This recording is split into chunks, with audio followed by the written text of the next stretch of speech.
Манипулирајќи со јавноста за случајот Пендиков, бугарската организација Фондација Македонија на ливниот Facebook профил објави фотографија посочувајќи го со име и презиме 23-годишниот битолчанец кој е приведен како второосомничен за тепачката која се случи на 19 јануари во Охрид.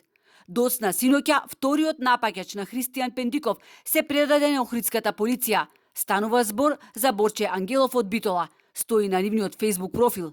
Навеле дека наводно имало и трет напаѓач, но не знаеле кој и дали охридската полиција го бара. Од СВР Охрид целосно ги демантираат ваквите наводи на Фондација Македонија. На 21.2.2023 година во 17 часот, полициски службеници од СВР Охрид го лишија од слобода БА од Битола. Тој беше баран по централна потерница поради постоење основи на сомнение за сторено кривично дело тешка телесна повреда по член 131 од Кривичниот законник. Тој е задржан во полициска станица и ќе биде предаден на надлежното основно јавно обвинителство.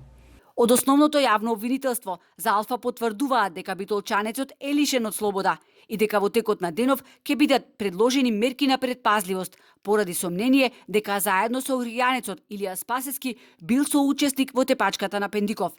Правните експерти кои ги контактиравме појаснуваат дека предложената мерка на предпазливост значи дека битолчанецот барем во овој момент ќе се спаси од притвор, нему ќе му бидат одземени патните исправи, односно двата пасоши кои ги поседувал македонскиот и бугарскиот.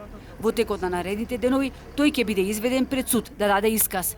Иако се сомничи за исто кривично дело како Илија Спасески, тој на 28 овој месец нема да седне на обвинителна клупа заедно со Спасески, бидејќи допрва ќе се собира докази дали на вистина учествувал во инцидентот кој ги залади односите меѓу двете соседни земји, а влезе и во Европскиот парламент, односно во извештајот на Европската комисија.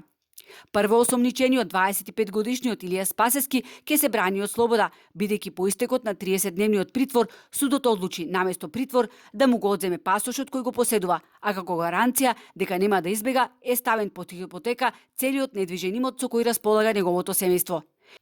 И додека Спасески според Кривичниот законник за делото за кое се терети се соочува со казна затвор од 1 до 10 години, Пендиков во Софија се фотографира со потпредседателката на Бугарија Јотова, која кажа дека на новоосвестениот бугарин ќе му овозможи да студира во Софија. Пендиков, кој во текот на судењето известно е дека ќе треба да се појави пред судот во Охрид, сред Бугарија преку тамошните медиуми порачува дека мечтел да се врати во Македонија и да каже дека бил бугарин.